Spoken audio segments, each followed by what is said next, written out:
welcome to the Great Detectives of Old Time Radio from Boise, Idaho. This is your host, Adam Graham. If you have a comment, email it to me, box13 at greatdetectives.net. Follow us over on Twitter at Radio Detectives and become one of our friends on Facebook, facebook.com/Radio Detectives. If you've not already, I do encourage you to check out my 2 ebooks, All I Needed to Know I Learned from Columbo and All I Needed to Know I Learned from Dragnet.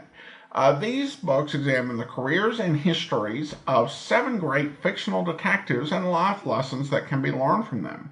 They are available wherever fine ebooks are sold or as audiobooks in the Apple Store or through audible.com.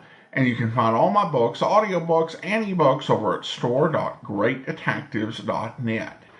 Well, now we're going to get into the syndicated adventures of Philo Vance. And to be honest, this is probably what most old-time radio fans will think of when they say, well, I'm going to listen to Philo Vance, because that's just the vast majority, more than 95% of what's out there is from this radio run, which began in 1946, and as a syndicated program, it was sold throughout the country. The series starred Jackson Beck as Philo Vance, and with that, I think we're pretty well set up. We'll have a lot to talk about how the series worked.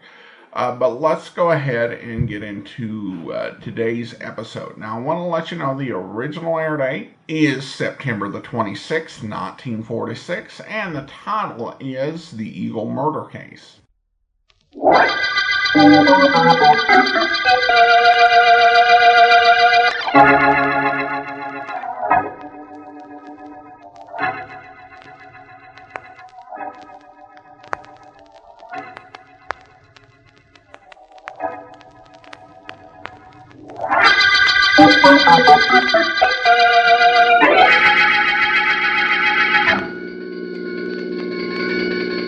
Nothing much wrong with the guy we're carrying, is there, Doc? Oh, not too much, Steve.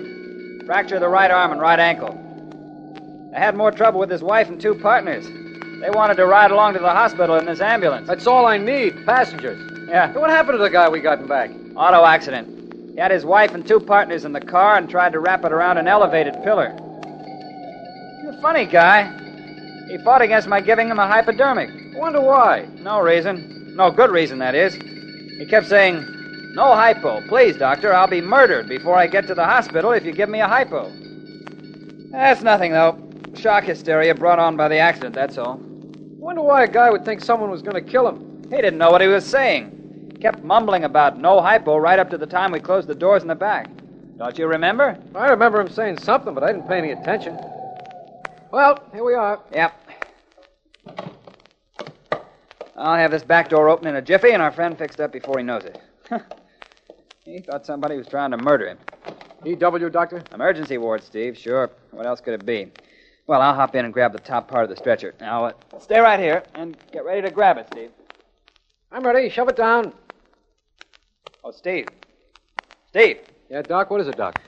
We don't mark this case EW for the emergency ward. He's got a knife stuck in his right side. He's DOA. What? Yeah. Dead on arrival.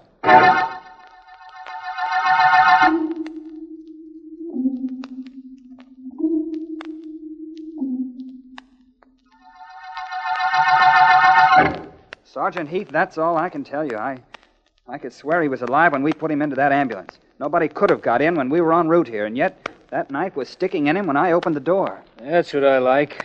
A nice, simple murder. Why did I have to be a homicide detective? Hey, Chief, the district attorney just walked in. That's all I need. Okay, Doc, you can go. Stick around in case I need you. Yes, Sergeant, I'll be here. Hello, Heath. Hi, Mr. Markham. Well, we got another one. I know. I've got the whole story. Only it's not possible that a man with nothing more serious than a couple of fractures is alive when he's put into an ambulance and dead when the ambulance reaches its destination. Don't I know it isn't possible? Sure, we got suspects. We got the guy's wife and his 2 partners, but how can I tell who if I don't even know how? I think maybe this might be a case for Philo Vance. Oh, no, wait a minute, D.A. We don't need Vance snooping around here. That's what you said in the Bishop murder case and the Green murder and the Canary murder cases. But he was the one who solved them. Oh, he was lucky. Look, D.A., give us 24 hours. Then maybe I won't mind Vance. You won't mind Vance. I'm going to ask him to work on this case. Maybe he won't mind you.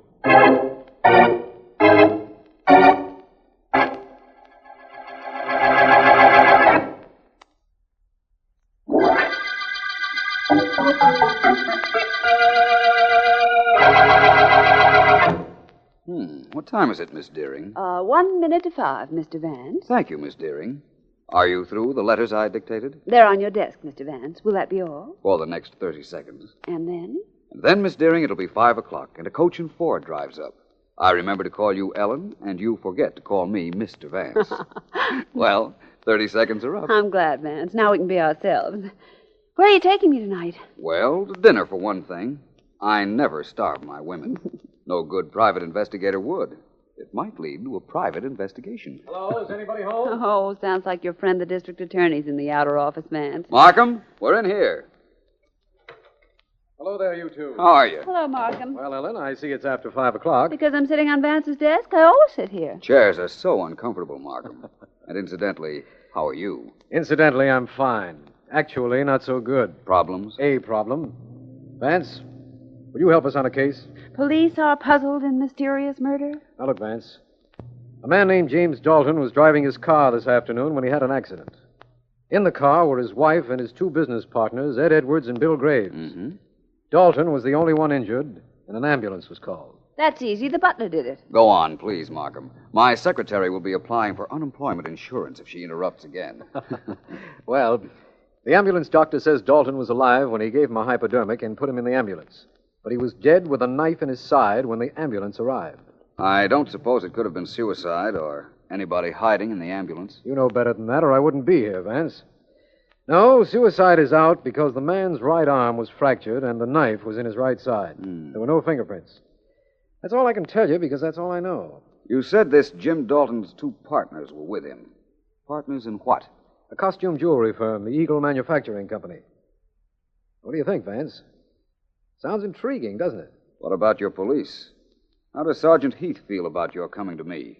Or doesn't he know? What he means is, can he expect the usual non-cooperation from the sergeant? Miss Deering, haven't you a letter to type or something? The name is Ellen, and the answer is no. Filing, perhaps, Miss Deering? Oh, ganging up on me, eh? Vance? Yes? If the doctor gave Dalton a hypodermic just before he placed the poor fellow in the ambulance, and then the ambulance doors were closed, how could the man have been murdered? Well, it certainly sounds intriguing, Markham. And you might be interested to know I'm working on this case as of this minute. Oh, he doesn't fool me. He's taking this case because he knows already who killed Dalton. On the contrary, Ellen, I'm taking the case because I haven't even the slightest idea of how it was done.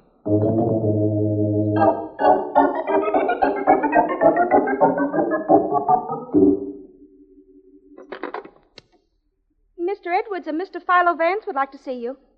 Yes, sir, right away. You may go in. That door there. Thank you. Mr. Vance? Yes, Mr. Edwards, I suppose. How do you do? How do you do? And, how can I help you, Mr. Vance? Mr. Edwards, you're one of the partners of the Eagle Manufacturing Company. That's right. I'm investigating the murder of your partner, Jim Dalton. Well, what do you want of me? Just some information, that's all. I'm trying to figure out how he was killed. I've told all I know to the police, and all I know is nothing. I told the cops I had no idea who could have killed him, and I don't. The police inquired about partnership insurance. Sure, and we had it. A lot of it. But Jim had life insurance, too, and, Mrs. Dalton gets that. And I didn't tell this to the police, but the Daltons haven't been getting on for years. Well, it seems I'm getting somewhere. I hope you are. Do you mind telling me just where you're getting? Not at all. I'm getting myself out of your office and over to see Mrs. James Dalton.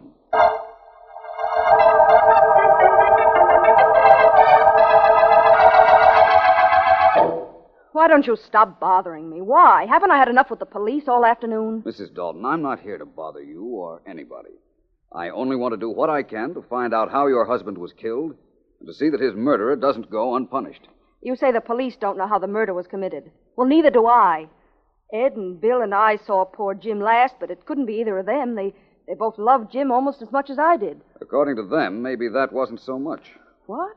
Well, Mr. Edwards seemed to think there might have been trouble between you and your husband. He told you that?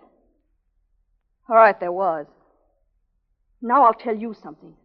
They both wanted to get Jim out of the firm. They needed his money to get them started a year ago, but they're doing well now and didn't need him at all. And they hated him. Both of them did. Why didn't you mention this before, Mrs. Dalton? Because I didn't believe that... I didn't know what to believe. All I wanted was to be let alone. You haven't been very helpful, Mrs. Dalton. I believe the murder was the result of coincidence. How it was done, I don't know.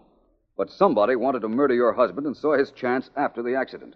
But how could he have been murdered inside an ambulance? I don't know. Wish I did. Do you drive a car, Mr. Vance? What? A car. Do you drive one? Why, yes. What about it? Nothing. Or something. Depending on how clever you are. I drive. I'm a very good driver. I'm good at a lot of things. Does what I've just said mean anything to you? Frankly, no. I think you're trying to tell me something, but I don't get it. I know only one thing, Mrs. Dalton. That somewhere along the line, your husband's murderer made a mistake. All murderers do. And my job is to find out what that mistake was.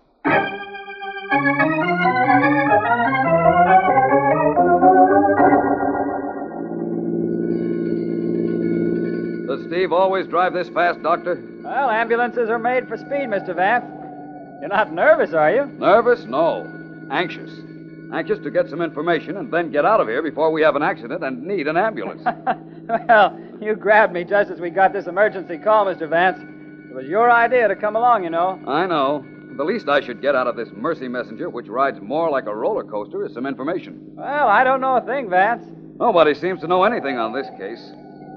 Doctor, you're interning at the hospital, aren't you? Yes, part of my training before I go out to practice. You don't make much money, do you? That's a pretty stupid question. Of course I don't. And look, Vance, you're wasting your time with me. All right, you don't know how this murder was done. Well, neither do I. Nobody knows except the murderer, and you've got 3 pretty good suspects, if you ask me. I wasn't aware that I had asked you, but go ahead. Well, there's those 2 partners, Edwards and Graves. All you have to do is take a look at either one of them, and you'll know he'd think nothing of shoving a knife into somebody. And they're both smart enough to have figured out a trick way, too. Agreed. Then take Mrs. Dalton. I watched her when she came down there to the hospital. She's a manic depressive if I ever saw one, or has all the symptoms anyhow. Psychopathic? Definitely. Intervals of exaltation and depression, clever mind, superiority complex. Changes from one subject to another without reason. And maybe you don't know this, but manics are potential murderers. That's very interesting, Doctor. Thank you very much. But getting back to your not making a lot of money and that question I asked you, which you thought was stupid. Yes? Maybe it isn't so stupid, Doctor. Jim Dalton's death meant a lot of money to several people. One of them might have been willing to spend a little of it on you to make sure Dalton died.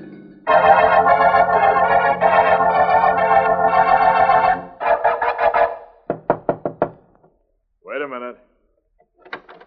Hello, Bill. Surprised to see your partner after business hours? Yeah, Ed. Kind of. Come in. Thanks. I came by to congratulate you, Bill. That was a nice, clean job you did on our ex-partner. I don't know how you did it. Frankly, I don't care. You think I killed him? I know you did. Couldn't very well talk about this at the shop, what with cops and that Vance guy hanging around, but I can now.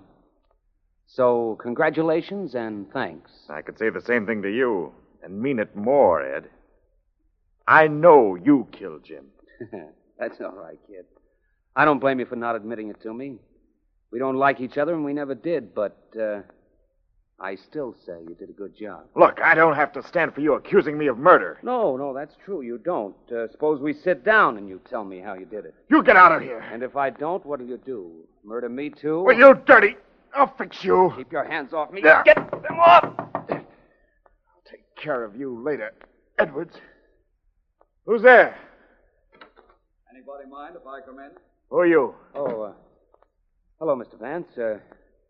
Bill and I were just talking. You, know my partner, Bill Graves, Philo Vance. How do you do? Hi. You mentioned, Edwards, that you and Graves here were just talking. I'm sorry, but I couldn't help overhearing, even a block away. Having trouble, boys? Nothing we need you to fix. I only dropped in to talk to you a minute, Mr. Graves. You see, gentlemen, I expect to have a solution of the Dalton murder by morning. Is it just barely possible that one of you won't sleep so well tonight?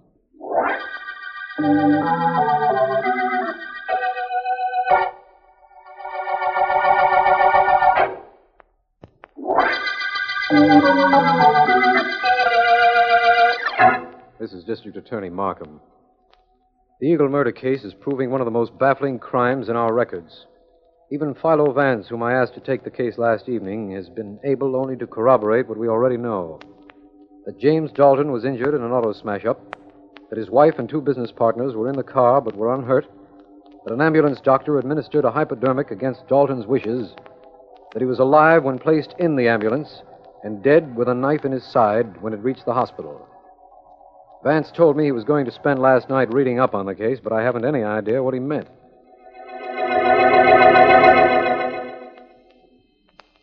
No, Miss Deering, I haven't seen Mr. Vance this morning yet. He must have overslept. Fine boss. Expects his secretary to open the office for him.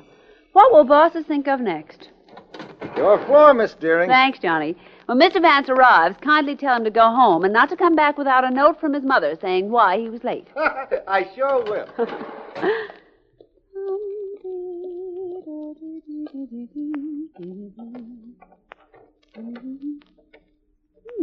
It's unlocked. Oh, Vance must be getting forgetful. Wow. What hit this place? A cyclone? And fast asleep in my chair. Mr. Vance? Vance? Darling. Hello, Ellen. Good morning, Mr. Vance. I trust you slept well in my chair all night. What happened here? It looks like a literary version of a pillow fight. Who's been throwing books around? I have. That is, I haven't been throwing them around. I've been reading them. All night? Practically. Very interesting books. Psychiatric studies. Psychiatric? Mental cases, Miss Deering. Preparing an autobiography, Vance. Mr. Vance? It's after 9 o'clock, remember? And the answer to your question is no. I've been doing some very interesting, if as yet unproductive, research. Take a letter, Miss Deering. I will if you'll let me borrow my chair and desk. Sorry. Here you are. Sit down. Thank you. And now, Mr. Vance? Letter to F.X. Markham, District Attorney. Usual heading, Dear So-and-so. Dear District or Dear Attorney? Dear Frank. Here are the facts I've uncovered in the Dalton murder. Got it. Go ahead. I wish I could. I haven't even a theory. Well, that's just as well, because I can't take theories in shorthand. Let's see. The ambulance doctor could have killed Dalton. Edwards might have, Graves might have, and Mrs. Dalton might have. But how? You're in a rut, Mr. Vance. I'm in a dilemma, Miss Deering. All four had possible motives, but none of them had any opportunity to stab Dalton inside that ambulance. Not even the ambulance doctor. He wouldn't have had time enough. Apparently, it was impossible for anyone to stab Dalton after he was put in the ambulance, so... Ellen. Miss Deering, please. Ellen, I've got it. What? Dalton wasn't stabbed after he was put in the ambulance. He was stabbed before. Before? Ellen, get this picture. Dalton is on a stretcher. Yes. He's just had a hypodermic. He's just about to pass out. His two partners are on one side of the stretcher, his wife on the other. Just as Dalton is lapsing into a coma, one of them sticks the knife in him. Vance, it could have happened that way. Listen, it could have been done without anyone seeing it, too. Ellen, that's it. Well, maybe, but it only eliminates the ambulance doctor, that's all. That's right. Now, let's see. Let's take the partners. Edwards and Graves have violent tempers. They were almost at each other's throats when I saw them yesterday. Mrs. Dalton, unless the ambulance doctor and I are very much mistaken, is a manic depressive. A whoic what if? Manic depressive. Oh. A form of psychopathic instability. She's got some of the symptoms, jumps from one subject to another for no reason, overdeveloped sense of superiority, morbid, depressed. That's what I was reading up on last night. And are manic, whatever they are, murderers? They could be, according to what I've read about them. They can be switched away from murder, though, to another thought in a second. Maybe Mrs. Dalton forgot to throw the switch. Maybe. But it might not have been Mrs. Dalton at all. Dalton was stabbed in the right side. We know now he was stabbed just before he was put into the ambulance. Whoever was on the right side of the stretcher did the stabbing. Vance, you're wonderful. I'll never commit a murder while you're alive. Thanks. You may now tear up your notes, Miss Deering, and get Mr. Markham on the telephone. Ask him to please have everybody concerned in the same place on the same corner where the accident happened yesterday.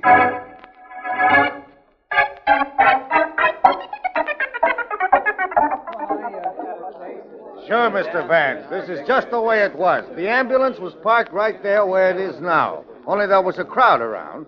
The doc and the driver had the stretcher in their hands just the way they have now. Thanks, officer. Look, Vance, you know this is a lot of nonsense, don't you? Maybe you're going to wish it was, Mr. Edwards. Maybe you're going to wish you hadn't started any of this, Vance. Somebody's going to wish that, but it won't be me, Mr. Graves. Mrs. Dalton? I'm here, Mr. Vance. Now listen, all three of you. I want you to take the positions alongside the stretcher that you were in yesterday. Now, please. Doctor. Oh, yes, Mr. Vance, I'm here. You were carrying the back end of the stretcher just as you're doing now? Exactly, sir. Okay. Now, Mrs. Dalton. Yes? And you, Graves and Edwards. Yeah? Is that the position you were in yesterday while the stretcher was being carried to the ambulance? Mrs. Dalton on the right side and the men on the left? Yeah, that's right. I believe that's right. You'll remember Mr. Dalton was stabbed in the right side. Did you get that? The right side. Wait. I wasn't on the right side at all. I was on the other side of the stretcher. I walked alongside the stretcher on the other side where Edwards and Graves are now. That dame's crazy, Vance. We were on the left side, Bill and I, weren't we, Bill? Don't listen to them. They're trying to make it look like I killed my husband. I was on his left side, I swear it. Doctor, please, you must remember. You must believe me. I swear to you, I was standing on the left side of the stretcher. What about it, Doctor? I think she's right, Vance. Yes, I'm sure of it. When we were putting Dalton into the ambulance, Steve had the head part of the stretcher, and I had the foot part, and yes, I remember Mrs. Dalton on my left. You're sure you were there, on the left side, Mrs. Dalton? I'm positive. Edwards and Graves were on the right side. And that proves they murdered my husband. On the contrary, Mrs. Dalton. It proves that you did. So you figured that out, did you, Mr. Vance? All right, nobody move. Nobody, I said. That gun of yours might go off. I'd be careful if I were you, Mrs. Dalton. I'd be more careful if I were you, Mr. Vance. Or any of you. Turn around. All of you, turn around, I said. That's better. I'm getting away from here, and I'll shoot the first one that turns his head.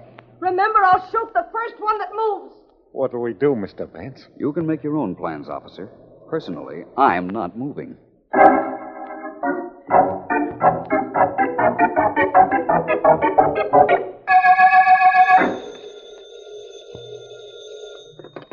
Hello, Vance speaking. Vance, this is Markham.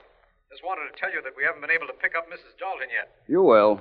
She can't get very far. But aren't you worried? Don't you think she'll try to kill you? After all, you spoiled her perfect murder. She won't come up here, Markham. Her first job is to keep out of the way of the police. She won't waste time looking for revenge. Good night, Markham. Good night. I'll let you know if anything happens. So I won't waste time looking for revenge, Mr. Vance. I don't consider it a waste of time.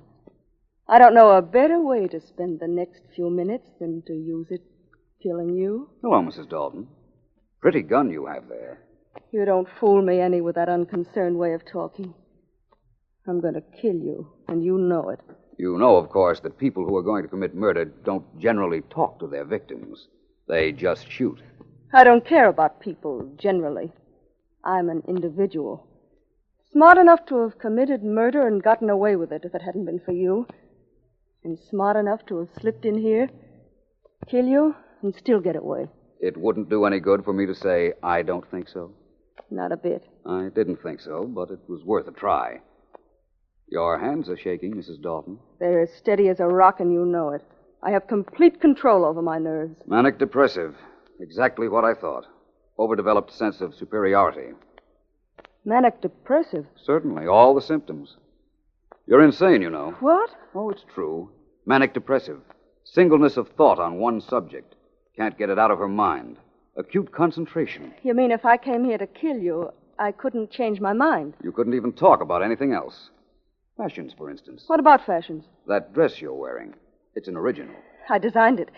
You know, at first I wanted it to have pleats down the right side. See? I can talk about something else. I'm not insane. I'm not, I tell you. I hear you, Mrs. Dalton. This dress is my favorite. I designed it first with pleats on the side. I'll show you how it would look with them, but you won't like it. I'd planned them down here. I won't need this gun. And you can see for yourself that it throws the lines of the dress off. There. Admit it. The pleats wouldn't be right, would they? Your gun's on the floor, Mrs. Dalton. Of course it is. I threw it there. Those pleats, Vance, they wouldn't be right, would they? They wouldn't really be right, would they? Mr. Vance, those pleats wouldn't be right, would they? Answer me. In a second, Mrs. Dalton, as soon as I pick up your gun. There. Now about the pleats. I'll tell you what I think about them on the way downtown. You won't answer me. You tricked me. I came up here to kill you and you tricked me. But it doesn't matter. You can take me to the police, but I'll find a way of getting out of jail. I'm clever. Believe me, I can do it. Can you? Well, the sooner we get you into jail, the sooner you can try. Shall we go, Mrs. Dalton?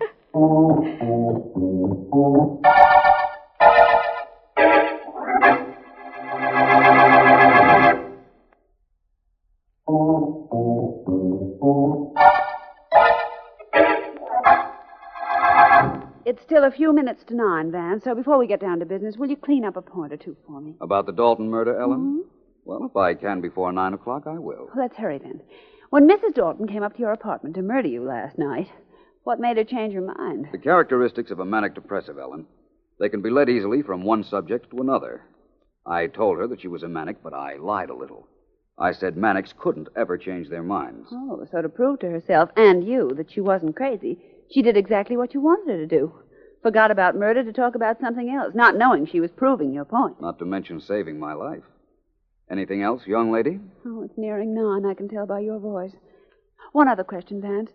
Let's go back to the murder scene. Now, you told me that whoever stabbed Dalton had to be on his right side, yet Mrs. Dalton was on the left side of the stretcher. That's correct, Ellen. Now, look, this desk is a stretcher. Yes. I'm lying on it. Uh-huh. Now, where's my right side? On the right side of the desk. That proves that Mrs. Dalton didn't do it. On the contrary. You see, poor Jim Dalton wasn't lying on the stretcher the way I'm lying on the desk. His head was at the top of the stretcher, where my feet are. I'll show you what I mean. I'll reverse my position. There. Oh, golly. When he was on the stretcher lying like you are now, his right side was on the left side of the stretcher. Certainly. Mrs. Dalton saw what I was getting at, knew I had her cornered, pulled a gun, and got away, temporarily.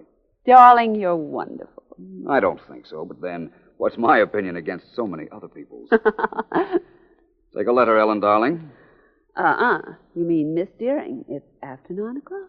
So it is. Take a letter, Miss Deering. Yes, Mr. Vance. Dear Ellen, this winds up the Eagle murder case.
Welcome back. Well, let's start out by talking about casting. Ellen Deering was played by Joan Alexander. And Alexander and Jackson Beck actually worked on the adventures of Superman. Alexander played Lois Lane. Beck served as the announcer. He also created the voice of Beanie the Copy Boy, which I think gives you an insight into the economics of radio. These days, if you have a regular role on a television series, let alone a starring role, if you have a regular role on a television series, you are pretty locked in. That is what you do. At least for the months that are filming. If you want to, appear in a short play or do a movie appearance, it's going to have to be when the show is not filming. Or you can work around that occasionally, but that's the general expectation and rule. During the golden age of radio, it was really quite another situation. from a practical standpoint, once the script is written and you've got the right actors, it is really simple to turn out a good audio drama, provided you've got the right people working behind the scenes. So for the actors, this is an hour or two of work at most. Now, if you were in a play in New York, or if you were in a movie in Hollywood, you could work around a bit of radio, say if you were doing a regular role. But if radio was kind of your bread and butter, you really needed to make a lot of it. And you had time to make a lot of radio. So in this case, you have Beck and Alexander, both of whom had significant roles in a daily serial, also have time to be making this weekly program. And certainly they were doing other work on the side in addition to that. Now, when the district attorney was mentioning various past cases, including the Bishop murder case, and the Benson murder case, he was tying the radio series into the same world as the books, because most of those had been book titles. Though strangely enough, giving Markham the first name of Fred is definitely not something in the book.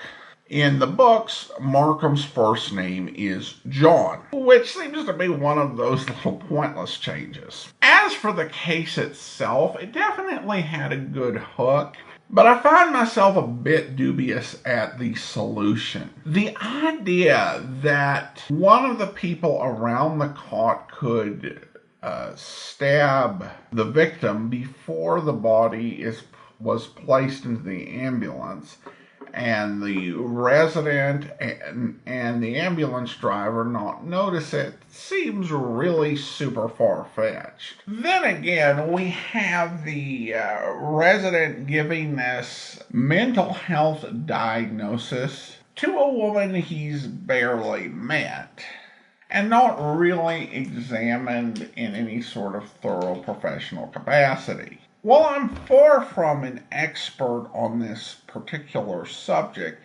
I do know enough to know that there are a lot of different mental health conditions that can have some similar symptoms.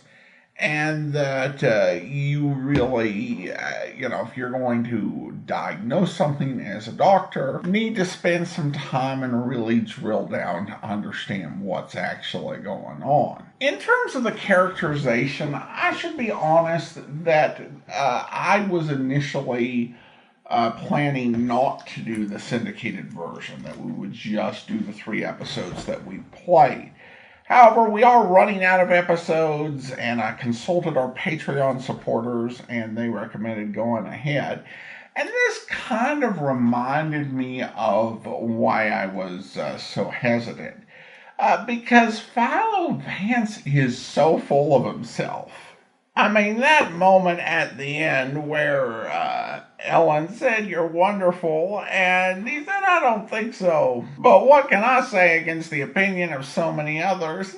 And you just want to. But I will say that Jackson Beck does the best with the character that he possibly can. And makes a character who, in the wrong hands, the wrong actor, really could be insufferable.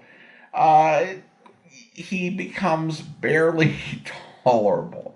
I do think he does get better as the series does go along. And I do enjoy Joan Alexander in this. She's a lot of fun. She's got some great lines. I love the "I can't take theories in shorthand." That was really cute. And I think that their chemistry together kind of overcomes some of the innate problems with the overall series. So I thought this was okay. And I think there are going to be some better episodes to come. Now, one more thing regarding the show dates. And whenever you're dealing with a syndicated series, we're dealing with the best information for where a particular episode originally aired and what the air date is. And oftentimes a company will produce, say, 26 episodes or 39, and at some point they will increase and eventually 52, but they'll sell in these 13, 26, 39 episode chunks. So it's quite possible that Jackson Beck made some episodes of the series. They were sold in syndication and made some more. It's also possible that he made some syndicated episodes starting in 1947. All we know for sure is that there was this set of episodes that went out in 1946 based on the radio logs, so we can assume that. And then we have some later logs from 1948 and 49. So per usual, when it comes to syndicated programs, we really are doing some guesswork here. So yeah, unfortunately can't be avoided. Now we turn to listener comments and feedback, and we have a comment here from Richard. Richard sent me a direct message over on Twitter. Richard writes, I don't catch all the shows, so had no ideas you had a little one on the way. I kept thinking about babies all evening before listening to your show. I'm so happy for you both. Whenever I decide to hoist a glass, it will be to the three of you. Well, thank you so much. Appreciate your kind note there, Richard. And now I do also want to go ahead and thank our Patreon supporter of the day. Thank you to Doug, Patreon supporter since October 2016, currently supporting the program at the Detective Sergeant level, $7.14 or more per month. Again, thanks so much for your support, Doug. Well, that will actually do it for today. I do want to encourage you to rate and review the show wherever you get your podcasts from. We will be back next week with another episode of Philo Vance, and join us back here tomorrow for an adventure with the man with the action-packed, yours truly, Johnny Dollar, where... Johnny Dollar. Dupree, Johnny, down at International. Oh, hello, Paul. Nice to hear your voice again.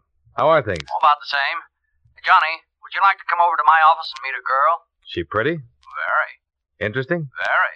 As a matter of fact, she just told me the most interesting thing I've ever heard. Oh, yeah? What's that? She just told me that she was dead.